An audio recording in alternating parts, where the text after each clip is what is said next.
नवी मुंबई शहरातील बेलापूर ते वाशी या परिमंडळ 1 अंतर्गत येणाऱ्या सर्व परिसरात नववर्षापासून सीसीटीव्ही कॅमेरे बसवले जाणार आहेत, तर दुसरीकडे कोपरखैरणे ते दिघा या परिमंडळ 2 विभागाला मात्र सीसीटीव्ही कार्यान्वित होण्याची आणखी प्रतीक्षा करावी लागणार आहे.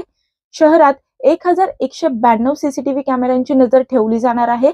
सीसीटीव्ही कॅमेरे बसवण्याचे काम दिरंगाईने होत असून ठेकेदाराला मुदतवाढ दिल्यानंतरही हे काम अनेक अडथळ्यांमुळे लांबणीवर गेले. आता परिमंडळ 1 मध्ये मात्र नववर्षापासून सीसीटीव्हीची नजर राहणार आहे.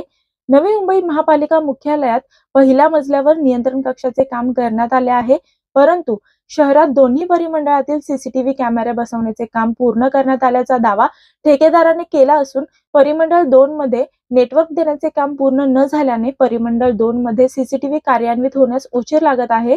कामाचे कार्यादेश दिले तेव्हा हे काम 22 नोव्हेंबर 2022 पर्यंत पूर्ण करण्याची मुदत देण्यात आली होती, परंतु पालिकेने या कामासाठी मुदत वाढवून 31 मार्च 2023 पर्यंत मुदत दिली होती.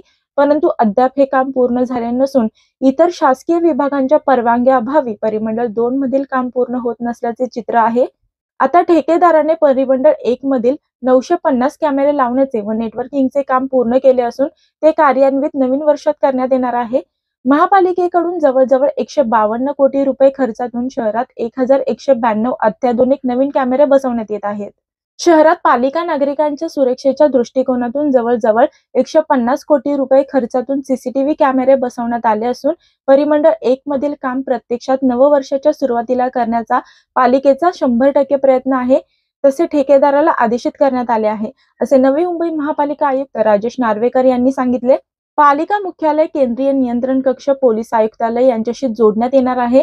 डेटा सेंटर पोलीस मुख्यालयात असेल, तसेच पालिकेतील नियंत्रण कक्षात देखील असणार आहे. विभाग कार्यालय किंवा जवळच्या पोलीस ठाण्यात विभागीय चित्रीकरण असणार आहे. त्यामुळे एखाद्या विभागात घटना घडली तर ती नजीकच्या पोलीस ठाण्यातही पाहता येणार आहे. मी वर्षा काटेकर, योद्धा न्यूज, नवी मुंबई.